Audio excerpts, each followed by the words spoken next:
இன்றைய நாளிலே பிரதமர் அதிதியாக கலந்து செலுத்திக் கொண்டிருந்த கௌரவ ஆளுநராக அன்போடு அழைக்கின்றோம்.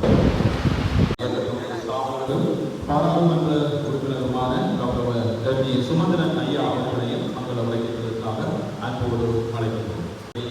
கௌரவ ஆளுநர் வடக்கு மாகாணம் கௌரவ திருமதி விசால் அவர்களுக்கு நன்றி. உரைக்கிய மனப்போதைக்கு எதிரான இயக்கத்தினுடைய ஸ்தாபகரும் பாராளுமன்ற உறுப்பினருமான கௌரவ கல்வி சுமந்திரன் ஐயா அவர்களுக்கு நன்றி.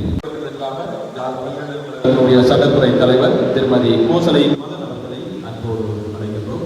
அதனை அவர்களை மங்கள உரைக்கின்றதற்காக அன்போடு அழைக்கின்றோம்.